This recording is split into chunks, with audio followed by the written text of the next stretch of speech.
Hey everyone, it's EvVB here and welcome to the EvVB show, where we discuss games concepts, gaming technology and all things related to the gaming industry.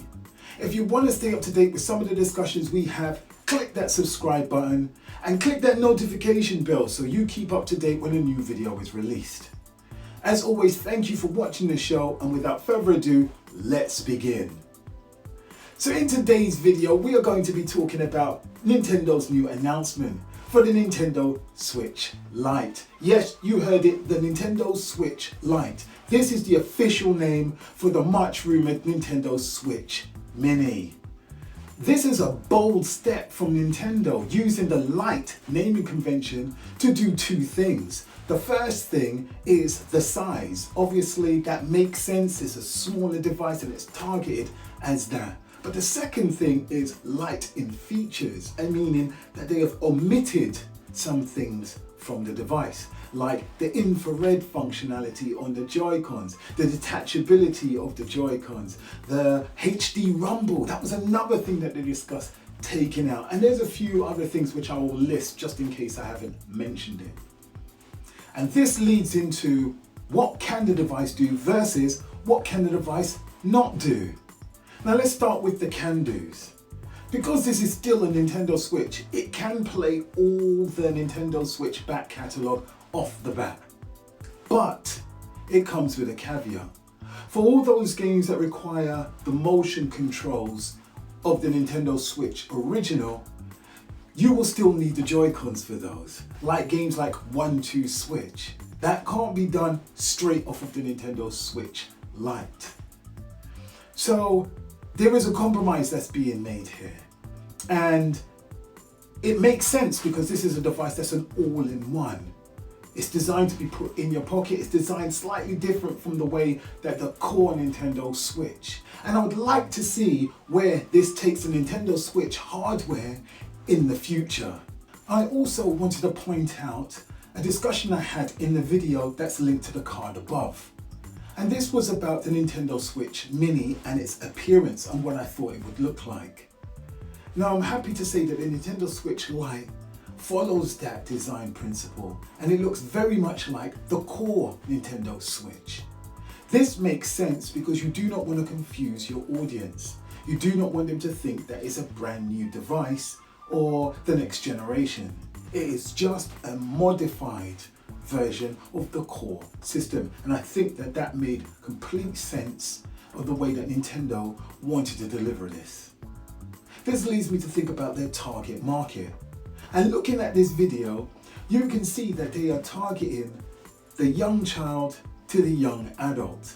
This is not to say that they're not targeting adults and core gamers, it just makes sense from a value proposition that they can target those whose wallets or personal budget may not be as high as the average adult.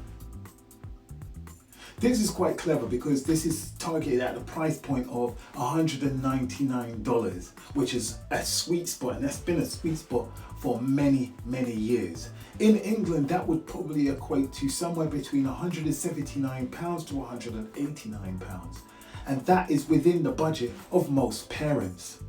Considering that Nintendo is releasing this console around September, I think that's what the official announcement is, you'll see it on the screen. September is an absolutely great moment to deliver a games console because it gives you a run-up, and a huge run-up, to Christmas. That means we could deliver a games console at $199 price point, and it gives retail enough time before Christmas to maybe adjust those prices and even put game bundles in during the holiday season. This poses an interesting question to you guys, the users, as to whether if you own a Nintendo Switch Core, will you be buying a Nintendo Switch Lite?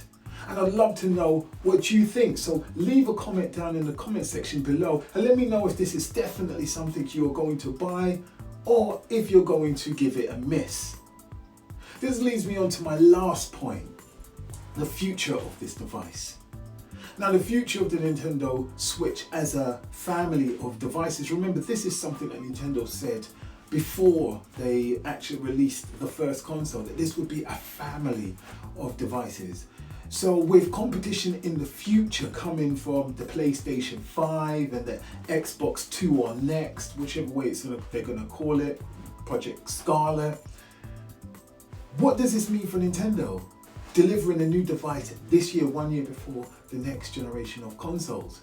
Well, what this says to me is there is a clear commitment from Nintendo to pursue the Nintendo Switch brand. This is not a stopgap device. Nothing gives you like harder confidence that Nintendo is going to commit to this platform and get publishers on this platform than things that they said they're going to try and sell as many units as possible so that publishers have no choice but to see it as a viable means of making money. So introducing this device now, not a more high-tech console, but one that's exactly the same but with less features, but really targeting that price point, tells us, it gives us a clear indication that Nintendo means business within this space. So from my perspective, I think the future of the Nintendo Switch brand is going to be bright. I don't think anything can really compete with it at this price point or even in this space at this time. So that bodes well for the future of Nintendo. I would like to know from you guys in the comment section below what you think of this design choice, what you think of the price point, what you think the future of Nintendo is going to be. Will they be able to continue to compete at this level? What do you think of Nintendo's chances if publishers suddenly stop supporting PlayStation 4 and Xbox One? Ports from the PlayStation 5 and Xbox 2 are not going to be coming on this device as a straight port. There'll have to be a remodified version. Maybe they might even give this system a miss altogether. What will be Nintendo's strategy going forwards? Welcome to Bonus Day. In a typical Nintendo and Apple tradition, I've got one last thing to mention. Now what that is while I was watching the trailer for the Nintendo Switch Lite and the reveal, I noticed something that I was going to put in this video, but it seemed like a deeper question.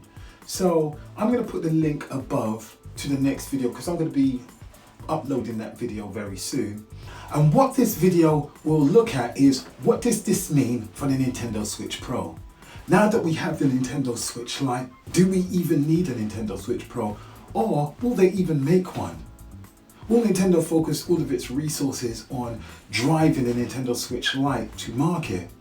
This poses some real heavy questions. So again, check that video out. I thought I found something. I really want to share that with you.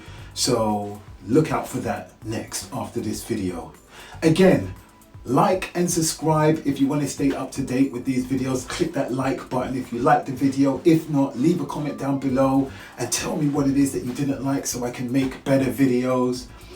As always, there's a notification bell. If you click that, you'll know when a new video is available. You can check me out on Twitter. The links will be in the description below. As always, I'm EvVB. I thank you for watching this video and I'm signing out.